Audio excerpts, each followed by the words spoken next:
Eugenio María de Hostos y la génesis de la sociología en América Latina. El puertorriqueño Eugenio María de Hostos, que vivió prácticamente la segunda mitad del siglo XIX, se puede considerar uno de los pioneros de la sociología, ¿no?, en América Latina.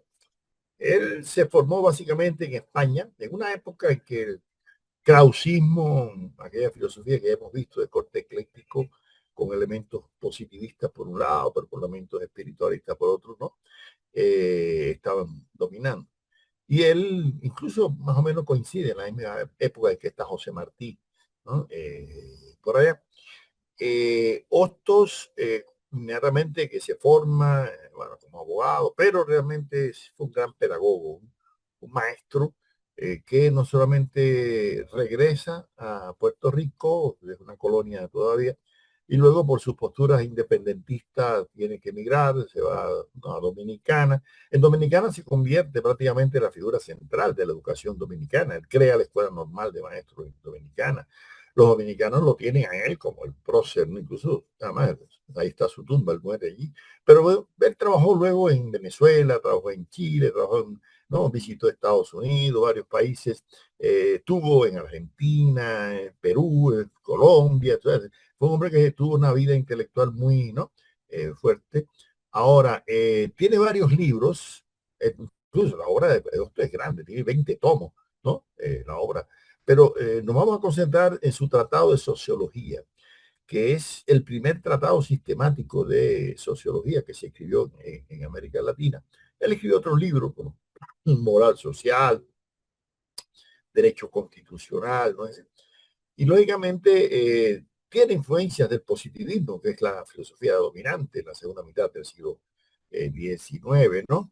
Y tuvo, en el caso de la sociología, no olviden que Comte es el que crea el término de sociología y el que propone crear un estudio de la sociedad, igual que la biología, ¿no?, y con elementos biológicos. Luego Herbert Spencer, que también escribe, ¿no?, sobre sociología, y yo creo que tiene más influencia Spencer que Comte, ¿no?, en las ideas de Hostos, aunque no llega a compartir, ¿no?, el darwinismo social de corte medio racista que hay en Spencer, no lo hay en el caso de Hostos.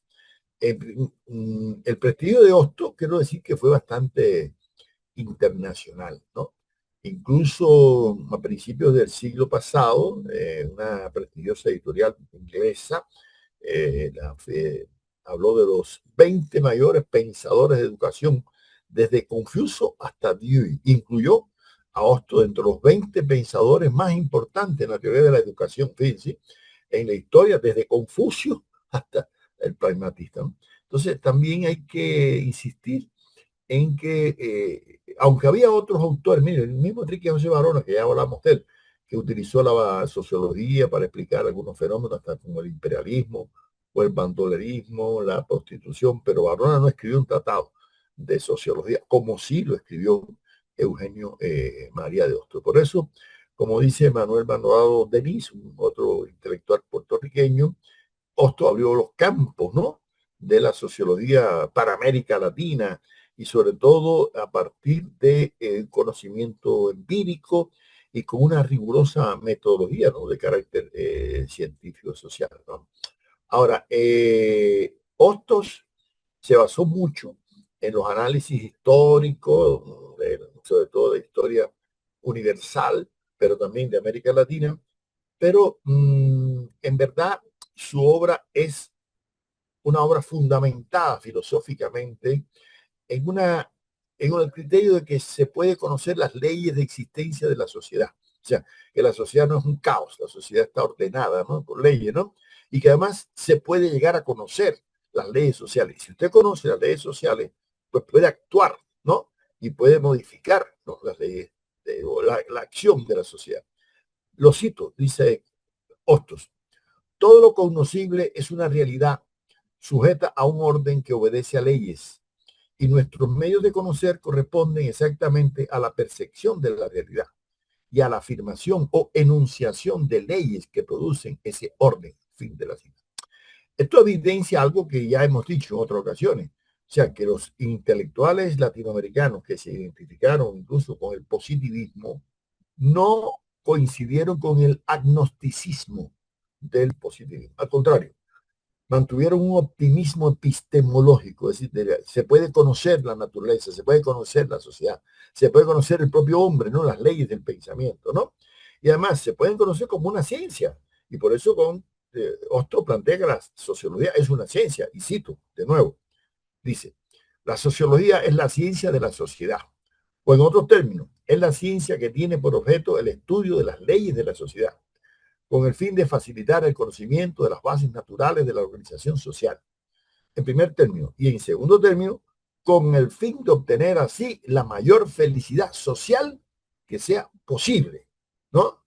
Y en otro momento dice, sociología es la ciencia primaria, abstracta, intuitivo, inductivo, deductiva, que estudia las leyes naturales en que se funda el orden de la realidad social.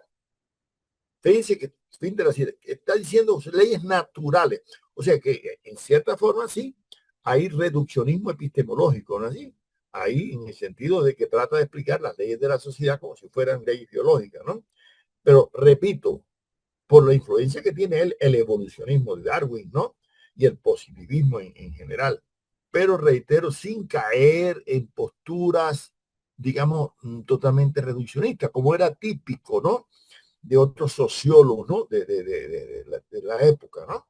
Entonces, la mayoría de los sociólogos europeos que a finales del 19, principios del 20 tenían esta postura, caían en ese error reduccionista, ¿no? Domenico Madaloni, que ha estudiado mucho el tema de la sociología, es algún sociólogo italiano de la Universidad de Salerno, él dice que, cito, una ciencia natural de la sociedad sería propiamente imposible por cuanto solo los seres humanos, una especie de vivir en la cultura y para la cultura, tienen la posibilidad de alterar la naturaleza más íntima y fundamental del propio universo. Fin de la cita de Domenico. Es claro, si usted acepta las leyes de la sociedad como leyes naturales, cae en una trampa de un determinismo ciego, ¿no? Y de limitar la acción humana, la acción culta, ¿no? La acción transformadora, ¿no? De esa naturaleza. Y por eso es que ese naturalismo sociológico típico de muchos sociólogos de finales del 19, vamos a hablar, por ejemplo, de Emil Durkheim allá, ¿no? O bueno, hasta de Max Weber, ¿no? ¿Sí? O en los sociólogos empíricos que a principios ya del 20 caen en esas posiciones, demuestran que el positivismo más biologicista era en cierta forma fatalista. Y Austin no cayó en esa trampa. En primer lugar, porque Austin le dedicó mucha atención al tema del método en la sociología. Y lo voy a citar. Dice Austin, la sociología es como toda otra ciencia que necesita de un procedimiento propio, fundado en las condiciones reales de los conocimientos que han de suministrar y en las funciones efectivas de la razón que ha de adquirir esos conocimientos. Para saber, pues, cuál ha de ser el método de la sociología, debemos tener en cuenta, en primer lugar, que es una ciencia abstracta o de conocimientos generales, o que tiene por objeto exclusivo indagación de las leyes de la naturaleza y, en segundo lugar, que los conocimientos que ha de suministrar tienen que presentarse a la razón en forma de conjunto, colección o sistema, tanto por el carácter de la ciencia misma como en cuanto a que los fenómenos que se estudian se presentan seriados. Fin de la cita.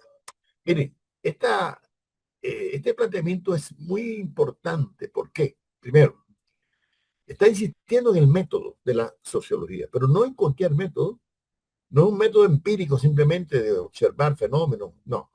Es concebido holísticamente, sistémicamente, integralmente, hoy diríamos dialécticamente y de manera compleja. O sea que Hostos en eso es un pionero, en un enfoque bastante avanzado, ¿no? De la sociología y que se combina lo inductivo y lo deductivo. Vamos a escucharlo en otra cita. Dice, nosotros por nuestra parte podríamos decir que el método verdadero de la sociología es el inductivo deductivo, porque su verdadero procedimiento es el experimental. Así pues, El método propio de la ciencia social nos obliga a sistematizar las inducciones que nos suministra la vida de los hombres en la historia y las deducciones que nos ofrezcan los principios a que inductivamente hayamos podido elevarnos.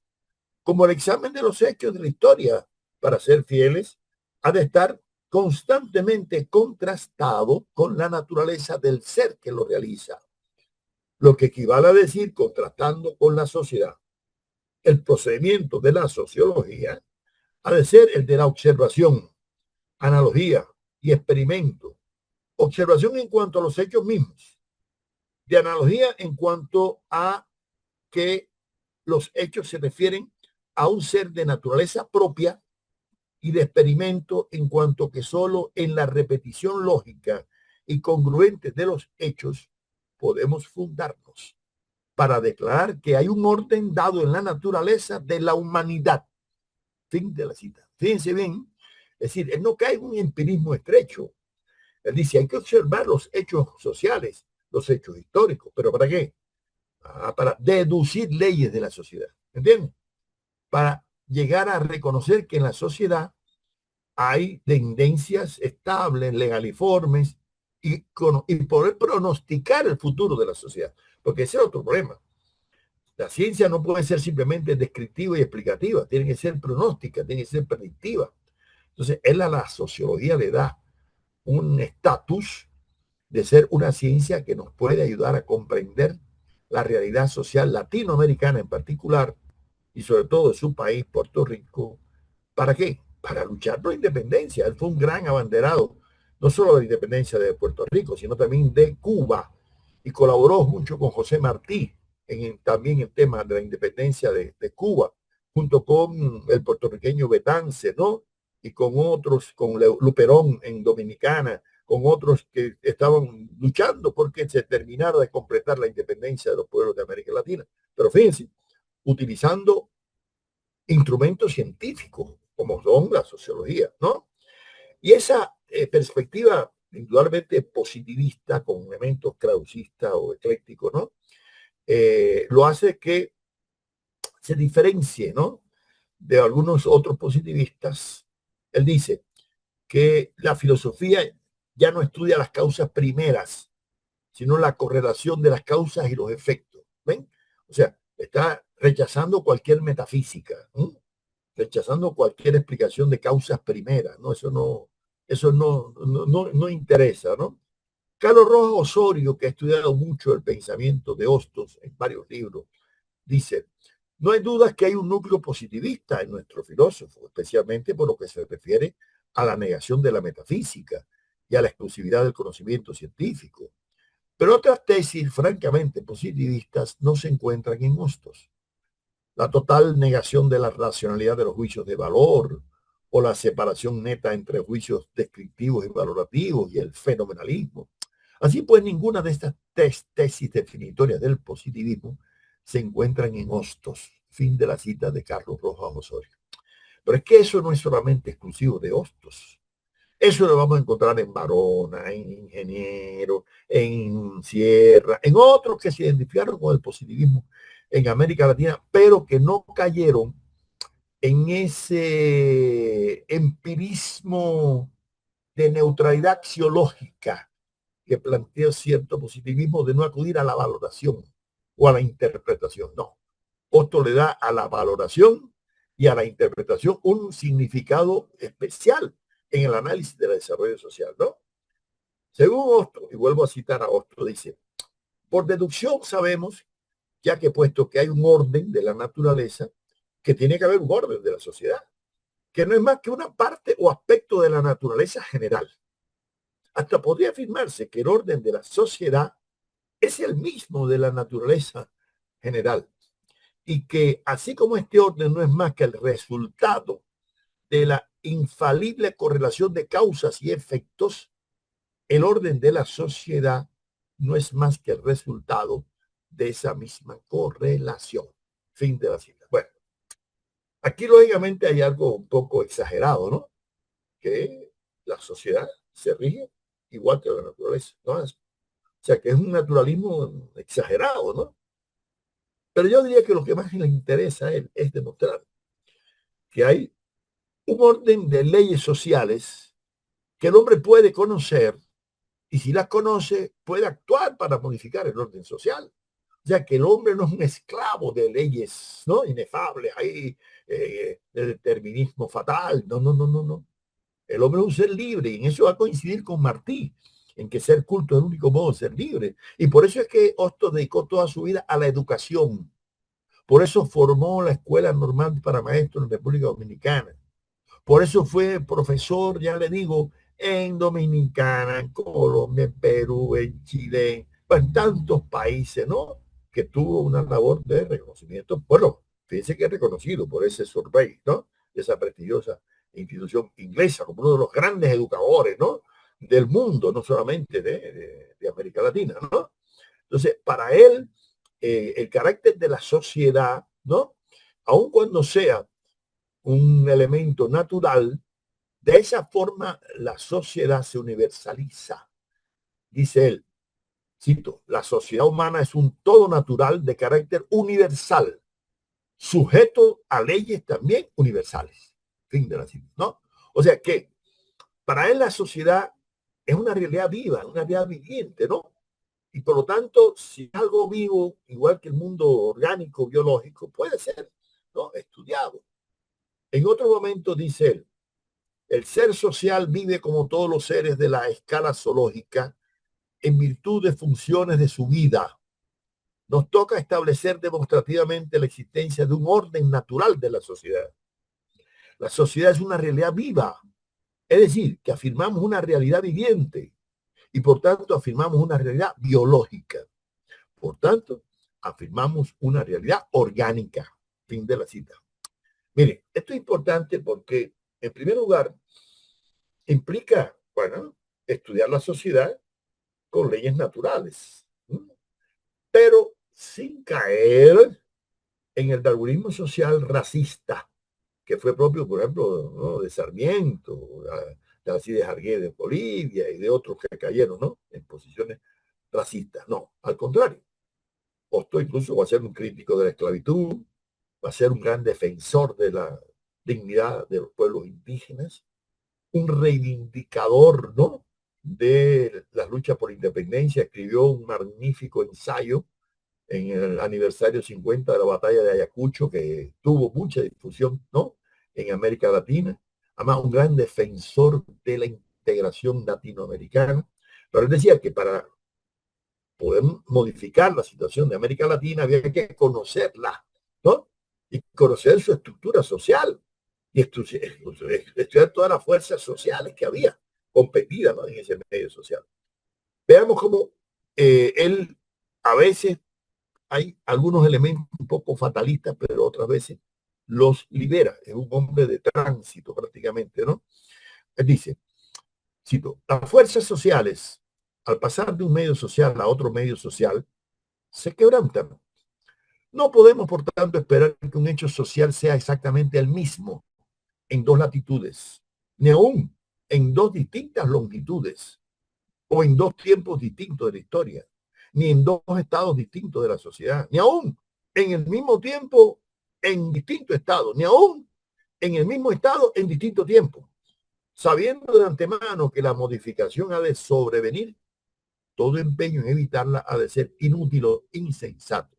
Pues bien, si al proceder a la aplicación de recursos y arbitrios sociales o a la aclimatación de un beneficio social o a la implementación de un bien social, sabemos que hay una ley de la naturaleza que se opone fatalmente, es decir, en virtud de necesidad incontrastable, a que el hecho o el adelanto o el beneficio se reproduzca exactamente, es claro que no nos empeñaremos inútilmente en hacer la adaptación o la aclimatación o la aplicación. Si sustraemos de nuestra actividad social todos los empeños encaminados a ese esfuerzo de adaptación inútil, es indudable que ganaremos en tiempo, en cantidad de trabajo y en calidad de beneficios sociales. Todo el tiempo y todo el trabajo que hayamos ahorrado en una adaptación productiva. Fin de la cita. Bueno, En esta cita hay algunos elementos de cierto fatalismo, ¿no? Determinista, al pensar de que en la sociedad, bueno, hay leyes naturales, como pasa, por ejemplo, viene el ciclón, bueno, no se puede hacer nada, porque el ciclón lo único que uno puede es, ante el huracán, es cuidarse para no ser ahogado, ¿no? Del ciclón. Bueno, y lo mismo pasa con las revoluciones. Hostos se oponía a las revoluciones por su evolucionismo típicamente positivista. Sin embargo, apoyó la revolución de independencia de Puerto Rico, ¿no? Es la gran paradoja. Pasa igual que Enrique José Barona, ¿no es así? Que se oponía a las revoluciones, sin embargo, apoyó la revolución de independencia, ¿no? De Cuba y de Puerto Rico, ¿no? Incluso él llega a plantear que existen como especie de enfermedades sociales. Fíjense a dónde llega el organicismo, ese biologicista, ¿no? Y dice en otro momento, las sociedades, como los individuos, están sujetas a enfermedades. Esto es, por una parte, está dentro de la ley del progreso y por otra parte, el resultado de la ley de los medios. En virtud de la ley del progreso, todo cuanto es capaz de crecimiento es susceptible de decrecimiento. De aquí las enfermedades. En virtud de la ley de los medios, toda fuerza debilita su acción según el medio. De aquí también enfermedad. O sea, bueno,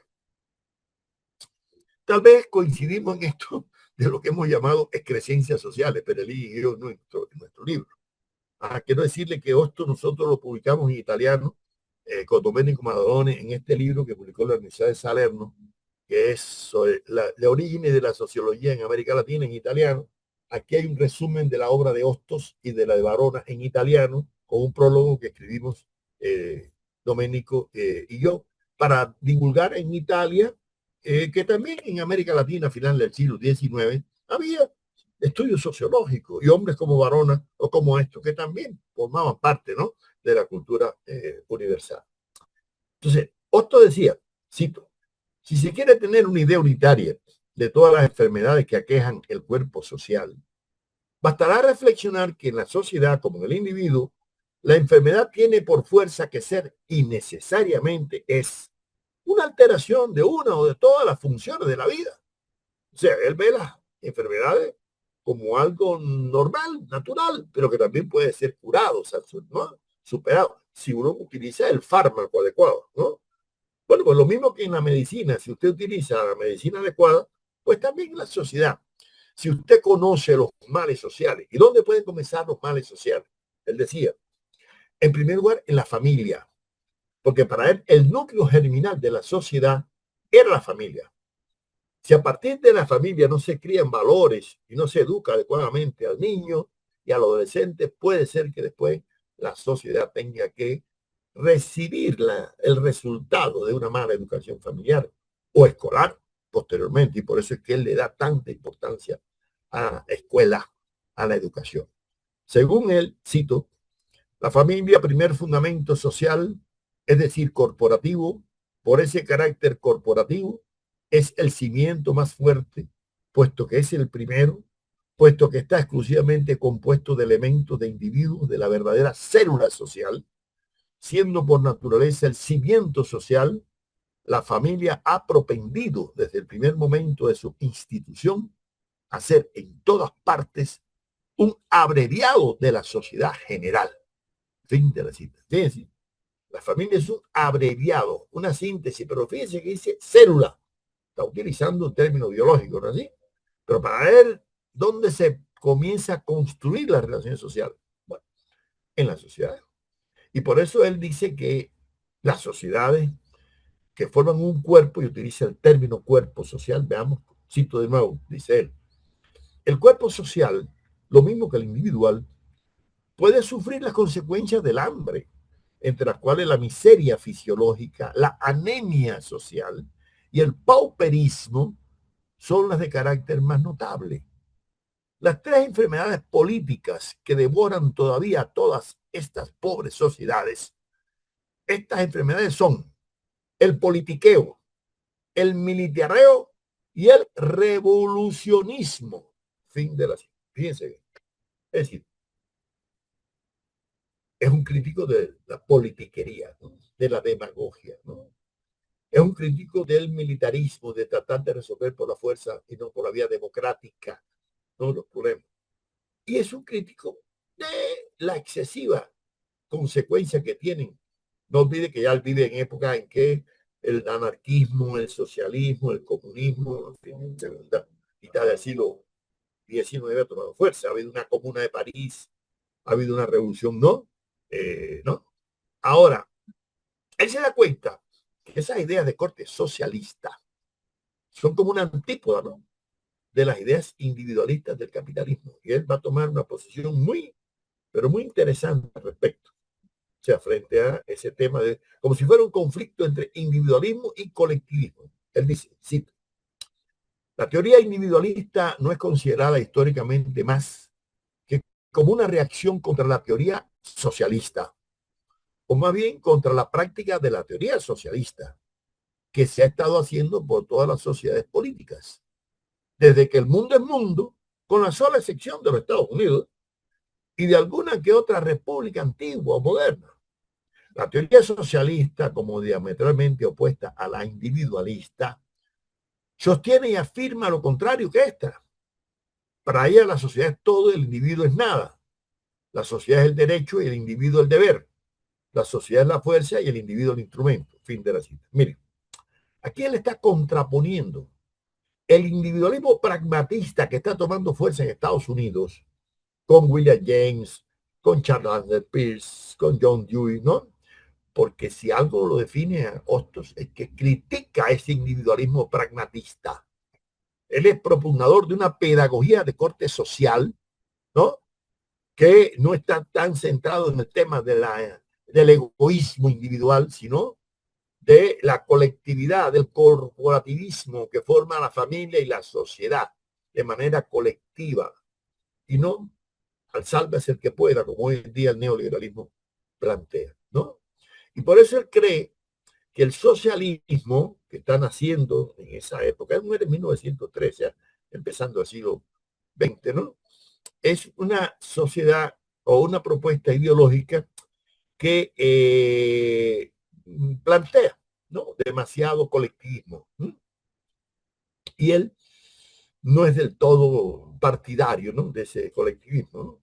Yo creo que la postura sociológica de Hostos, primero, quiere plantear al individuo, pero en el contexto de la sociedad, como un agente transformador de la sociedad. En otro momento él dice, cito, si tratamos de indagar quién es el individuo humano, inmediatamente vemos que siendo como es un todo, de tal modo, es una parte del todo social en que aparece funcionando, que no se concibe que él pueda vivir sin el todo, como no se concibe que el todo pueda subsistir sin él. ¿Ven? La dialéctica que él establece entre individuo y sociedad. Un individuo solo no es nada, ¿no? Aquí los indígenas cuando sancionan a alguien por una penalidad, cuando que lo meten en la cárcel. No, no, no, lo expulsan de la comunidad. Y cuando un individuo ya se queda solo en la selva, ustedes se podrán imaginar qué le puede pasar. O sea que la condición de societal, ¿no? De ser societal, es básica en el ser humano, ¿no? Entonces, por eso es que Camila Enríquez Ureña, que fue una destacada intelectual dominicana, hermana de Pedro Enrique Ureña, ¿no? Decía un análisis sobre Hostos. Para Hostos, la verdadera superioridad humana reside en la capacidad del individuo para darse por completo a realizar el bienestar de la colectividad. Fin de la cita. ¿Qué quiere decir? Que para Hostos hay una gran preocupación. No es salvarme el individuo, es salvar a la colectividad, salvar a la sociedad, ¿no? Porque para él existía una correlación extraordinaria entre los hechos sociales y los hechos naturales. Porque además, detrás de eso se esconde también una cosmología, quiero decirle, una filosofía en el plano cosmológico, decía Hostos, chicos. Esta es una relación tan estrecha que no hay posibilidad en realidad de explicarse los hechos de la vida colectiva humana, sino en cuanto se relacionan con los fenómenos generales de la naturaleza. ¿Eh? Formamos parte de la naturaleza. Formamos parte, ¿no? Del entorno biológico. Y en nuestra interioridad, biológicamente, somos seres biológicos. Por lo tanto, no podemos aislarnos de la condición natural también del hombre, ¿no? Ahora, él dice que los estudios de la sociedad existen desde la antigüedad. Tal vez no habían llegado a ese grado, ¿no? Podemos decir, de madurez que tiene la sociología a final del 19, en la época en que él vive. Pero él dice, cito, la sociología es a la vez una ciencia vieja y nueva. Es vieja porque desde muy antiguo los legisladores y organizadores de las sociedades que primero se han organizado fueron verdaderos sociólogos. Confucio, Licurgo, Solón, fueron verdaderos peritos en ciencias sociales. Por más que no supieron si era una ciencia, el conjunto de ideas ordenadas, el sistema y el plan que seguía. Entre los filósofos y pensadores de la antigüedad hay dos principalmente griegos, Aristóteles y Platón. Más Aristóteles que Platón, ¿no? A quien se debe el descubrimiento de ideas generales de organización, a que de seguro no se hubieran elevado si no hubieran tenido una idea muy clara de lo que es el ser social. Fin de la cita. Yo creo que esto es importante por varias razones. Primero, Hosto aquí está reconociendo que los estudios sobre la sociedad son antiquísimos, pero no antiquísimos solamente en la cultura occidental. Cuidado, hablado de Confucio en China, ¿no es así? Que también quiere decir que ha reconocido que hay estudios sociales, filosóficos en la antigüedad oriental, ¿no es así? Entonces, por lo tanto, él que está tratando de concluir en la elaboración de una teoría sociológica, ¿para qué? Para la emancipación de las Antillas. Él era un profundo convencido del antillanismo, de la unión. Incluso él propone con Luperón, con Betance, ¿no? Crear una confederación de países antillanos. Y aunque hay diversidad, fíjense, en los países de habla hispana en las Antillas, o de habla francesa, o de habla inglesa, ¿no? Jamaica, Haití, de las Antillas menores. Sin embargo, él piensa que las Antillas tienen algo en común, ¿no? Han sido pueblos conquistados, han sido pueblos dominados, siguen siendo algunas colonias, etcétera, ¿no? Y entonces él piensa que la sociología puede ayudar a buscar los lazos comunes entre etnias, lenguas, ¿no? Historias de los pueblos antillanos, aunque unos sean dominados por los holandeses, los franceses, los ingleses, los españoles o lo que sea, ¿no? Ahora, para Hostos, y cito, en realidad, y por dos razones, la civilización no es positivamente un estado social. Primera razón, porque nunca llega a ser un estado definido. Segunda razón, porque todo el proceso de la vida de las sociedades humanas, desde el punto de partida hasta el punto de término, es un proceso ascensional en que se elevan desde bajo nivel del salvajismo hasta el alto nivel del industrialismo, del intelectualismo y del moralismo que debía caracterizar los periodos de la civilización completa. Fin de la cita. Esto quiere decir que para Hostos, la sociedad se mueve por una ley de progreso, ¿sí? Que ha llevado desde el salvajismo hasta la época actual del industrialismo, según él, que es la final del 19. Pero hay una cosa, la moral, y por eso él tiene un tratado sobre la moral, aparte, ¿no? Porque lo que diferencia el ser social humano de la naturaleza es la moralidad. Y él establece incluso una correlación dialéctica entre la producción de bienes materiales del capitalismo y la necesidad de un enriquecimiento intelectual, educativo, porque no hacemos nada con muchas mercancías si no educamos al ser humano, si no educamos al individuo, si no educamos a un nuevo hombre para una nueva época, ¿no es así? Y por eso, para ir concluyendo, cito de nuevo a Otto. Por tanto, si se demuestra que hay una ley de civilización, queda demostrado que hay una ley de ideal, que la civilización es destino del ser humano. Lo patentiza toda la historia de los hombres. Todavía no ha existido una sociedad o un conjunto organizado de hombres que no haya aumentado su racionalidad a medida que ha desarrollado su vida, de tal modo que pueda establecer una correlación invariable entre el desarrollo de la vida colectiva y el aumento de la racionalidad humana, en lo cual se podría, sin violencia de la lógica, establecer que la civilización o desarrollo de la racionalidad social es una consecuencia o efecto del desarrollo de la vida colectiva y que en este desarrollo es la causa de aquel efecto. Fin de la... Aquí de nuevo se muestra la dialéctica de análisis que establece él, ¿no? entre racionalidad, proceso civilizatorio, ¿no es así? Progreso, ¿no? Porque para él la ley del progreso es fundamental en la evolución humana. Y vuelvo a citar, el progreso incluye los tres términos, nacer, crecer y morir, que incluye la ley del desarrollo natural. Si pues, como acabamos de ver, el desarrollo es una ley de la naturaleza, ley también de la naturaleza es el progreso. Bien podemos decir, pues, con las ciencias naturales en la mano, y tanto más cuanto que la sociología es una ciencia natural, bien podemos decir que la ley de progreso es natural, efectiva y positiva. Yo creo que eso demuestra cómo el gran pensador puertorriqueño hizo una integración del desarrollo de la sociología en su tiempo y por algo debe ser reconocido como uno de los grandes pensadores de final del siglo XIX, que no solamente en la sociología, sino en la filosofía, en la pedagogía, ¿no? Incluso en la teoría del derecho, porque también tiene tratados de derecho, y en la lucha por la independencia de su país y de Cuba y de la integración latinoamericana, lo hace ser uno de los representantes más de ese humanismo práctico que hemos visto, ¿no? En el pensamiento filosófico latinoamericano.